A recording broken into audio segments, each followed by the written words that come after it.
Hello there guys, and welcome back to the channel. So this video is gonna largely cover Alliance Wars Season 35 changes that are fairly interesting. Now, I'm not entirely sure how I feel about them, but truth be told, I'm kind of willing to give them a go. We're gonna break down this post, but then further on, unfortunately, I do have to call out Kabam on a very huge inconsistency in their own statements, and we're gonna get to that at the end, which is probably gonna be the most fun part. So, either way, Season 34 is soon coming to an end. We have 3 wars left in it, and there will be some changes to Season 35. Now, we will have a new tactic as well, which is going to be Conduit called. Now, Expert Map is not going to have any changes. We're still going to have to deal with Mystic Dispersion. Defensively and offensively, we're going to have Defiance, which obviously is kind of built to counter Mystic Dispersion. Conduit, however, is going to be quite interesting one that we're going to have to discuss a bit further on in the detail. The entire point of Conduit is that Conduit defenders will take significantly less energy damage from hits, and then while they're under effect of Cold Snap, Shock, Plasma, or Incinerate effects, they will gain a regeneration, and their regeneration rate will not be able to be modified, so we're not going to be able to benefit from it or reverse it. So that could be quite troublesome in senses, and it definitely will lead some interesting pairings. Also, Conduit level 3, which is going to be the defensive tactic that Expert Map is going to have to face eventually, also adds a new line where each time a defender is knocked down, you're going to be applying one of the following debuffs in order: Shock, Plasma, Cold Snap, and Incinerate, thus automatically triggering this Conduit tactic and their mega regeneration powers whenever we knock the defenders down. So that's gonna either require you to fight without knocking the defenders down ever, or having access to heal block of sorts. Right. As we can see, Expert Map is still gonna have the same tactics, but ban system is getting updated, which is the biggest point of news. So they're gonna be introducing whitelists and blacklists. So this new version of bans, whitelists and blacklists, are being introduced based on how often they are getting banned. With bans 2.0, the highest banned champions will be put on a blacklist for the following season and will be unavailable for the entire season. And basically, after that season, they get moved to whitelist, where for one entire season they are unable to be banned. They're basically ban immune. So in reality, it's going to work out. No real change for Season 35, but they will use that to collect the data of which champions are getting banned the most. Then for Season 36, whichever champions we banned most in the previous season will automatically get banned, and we're going to have a chance to ban 3 different champions. So Expert Map will have these 2 champions in black or whitelist. That means that instead of effectively having 3 attackers banned starting Season 36, we will consistently have 5 bans. There will be 5 champions that we will be unable to use. So that definitely is quite a huge increase, and in itself is going to make clearing the maps harder. Because currently, obviously, everybody bans the, Human Torch and Quake, and then you kind of have to choose whether you want to ban Ghost or Kitty or APOC or Corvus, so on and so forth. But you could only ban 3. With these blacklists and whitelists, the 5 most prominent attackers, most problematic champions are gonna be banned. So clearing the maps is gonna get slightly harder. At the same time, it is going to have a positive impact for everybody whose favorite champions are consistently banned. For instance, if you do have a rank 4 Human Torch at the moment, you're probably not feeling too happy with the entire ban system in Battlegrounds, and especially in Alliance Wars, where you're just effectively unable to use that champion virtually ever, right? You have ranked up a Human Torch, you love Human Torch, there's nothing wrong with that, and you never ever are able to use your Human Torch because it's always banned. Well, with this method, you at least will have every other season where, for instance, Human Torch is not going to get banned. He can't get banned. He's going to be ban immune. And you're going to have one season where you can fully enjoy that rank 4 champion that typically does get banned. So there are upsides and there are downsides. It's going to be interesting to see the impact. Therefore, With a situation like this, I'm going to reserve my judgment here. I can clearly see already like a lot of discussions taking place, and you know, a lot of people having opposing opinions. Some people hate this new whitelist blacklist system, some people love it. I'm gonna stick somewhere in the middle where I actually want to play through it, see what actual impact it has with the Alliance War. Because even though I'm often fairly harsh on Kabam, I do think that with Alliance War they have been doing better. I do think that Alliance War, maybe rewards issue put aside, and you know, matchmaking problems put aside, when it comes to actually clearing the maps and keeping Alliance War kind of somewhat more interesting and engaging, they are doing better job than they used to. Alliance War does not feel as stale as it was a year ago. So in this one specific way, I'm definitely willing to give Kabam kind of like a little bit of a leeway, maybe a bit of benefit of the doubt. For Season 35, we have no node changes. We will be focusing on some bigger updates for Season 36 and beyond. Fair enough. So, because they, you know, have been changing nodes virtually every season then. Edit. Answer some FAQ. Bans will begin in Season 36, and we'll use data from Season 35. So that's the whitelist ones.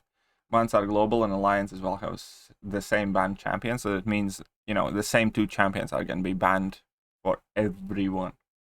Every map will receive 2 each season for a total of 5 bans. Challenger gets 1. The expert map will have total of 5 bans. There are still attacker bans that are not going to get affected by any of this. The number of bans in each tier, blacklist, whitelist, as well as 3 wars per bans, will be subject to review. Fair enough. Now the details on Conduit are given here again, where, you know, the stronger the Conduit level, the more potent it is. For instance, on Conduit 3, Conduit defenders regenerate 60% of energy damage taken from hits, while under the effect of Cold Snap, Shock, Plasma, or Incinerate effect, they regenerate 80% of any damage. So it's going to be virtually impossible to deal with them. They will effectively have like 80% protection on them. Conduit defenders cannot have their regeneration rate affected. Each time defender is knocked down, apply one of the following debuffs in order: Shock, Plasma, blah blah blah, dealing 0 damage over 10 seconds. Now the Conduit champion list, however, definitely caught my eye, and this is the second major point that we need to discuss. First things first, I do think this list is badly thrown together, because it involves champions like Mr. Sinister, who is going to be throwing all those energy debuffs back at you, thus disabling Conduit himself. Then it also includes Blade, which means that when you're going to knock down Blade, if Blade has enough power, he's going to be shrugging off those debuffs significantly quicker, right? So he's not going to be able to fully benefit from the Conduit defensive tactic. Now, this also includes Cersei, which again have a up to 90% reduced duration of shock and so on and so forth. For instance, shock. Then it somehow ended up including, for instance, Terax, who's going to be immune to some of that stuff, which is fair enough. King Groot, that's just going to end up shrugging a lot of those debuffs that you place on him. So you can actually use Conduit tactic to get rid of King Groot's furies if you want. And Dr. Doom specifically caught my attention. You see, I might not have the best memory of, I don't know, words, but there are some points in my All Concept Champions and some posts that I do have a fairly vivid memory of exact wording and what Kabam has said in the past. As soon as I saw Dr. Doom on the Conduit champion list, it reminded me of the season Kabam introduced these special Alliance War tactics. So initially, defensive tactics were like metal champions or, you know, villain champions and so on and so forth, which was not good enough for them, and they started introducing these specific hashtags, right? Like this time we have Conduit, then we have Mystic Dispersion list, or then we have Unstoppable Armor hashtag. You guys get the point. So they started effectively manufacturing artificial pools of champions that these tactics apply to give themselves more freedom. However, they also kind of tried to sell it to us with a very, very specific point.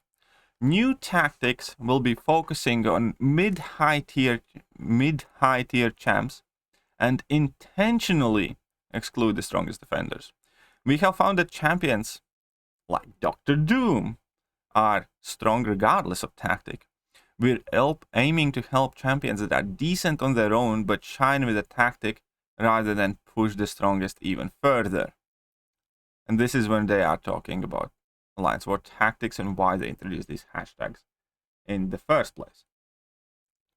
Like Dr. Doom, Thing, and Korg, they're nasty defenders. Even without the tactic, they don't need any extra help, is what Kabam told us. That post, as we can see, is Update New Season 24 tactic. So it would appear to me that Kabam are directly contradicting, or they were lying to us the whole time. It's either they forgot why they did this in the first place, or they were just dishonest with us. Because here they use the same exact champion in their example of a champion that's strong on defense and does not need any additional help. They're saying Dr. Doom does not need any defensive buffs to be a strong defender. However, for whatever reason, Dr. Doom is included in the conduit tactic. So this is an open-ended question to Kabam, to you. What changed?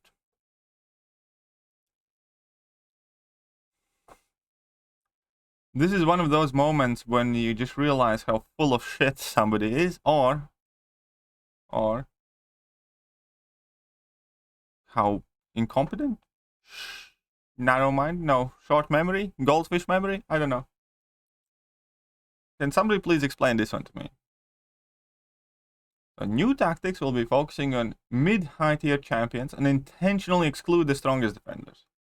Like Dr. Doom. Literally mentioned in this post.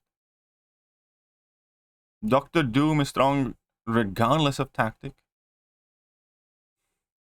And they do not want to push strongest even further. Albeit it turns out they do. They want to push the strongest even further. Not to mention the obvious fact that it also includes Cersei, who is one of the toughest defenders.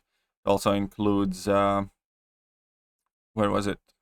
Mephisto, who's obviously been fairly troublesome. Mr. Sinister, Darkhawk. You know, plenty of strong defenders. But specifically in this case, Dr. Doom. Can anybody explain this one to me? I thought Dr. Doom doesn't need any extra help. I thought Dr. Doom is the strongest defender, regardless of tactic. But no, this time we're going to make him even tougher.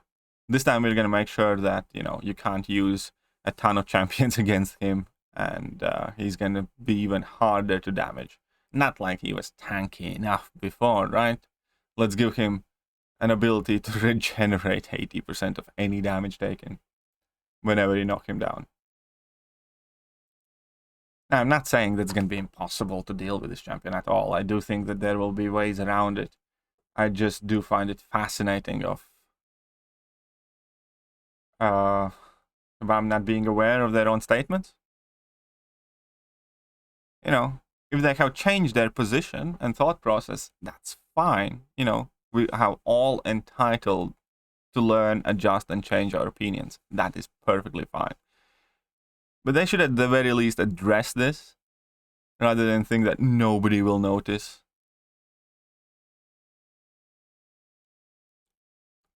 But no, they're just gonna pretend that they never said this.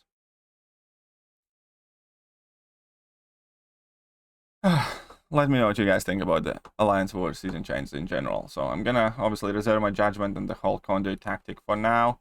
And when it comes to the ban system, you know, I'm personally willing to give it a try. I do think it will definitely alleviate a problem that we have right now, where some champions are just effectively auto-banned. So there's very little point of ranking them in the first place. But at the same time, it does increase the overall number of champions banned, which will increase the difficulty of clearing the maps. So yeah, let me know, and I am going to catch you guys soon. See ya.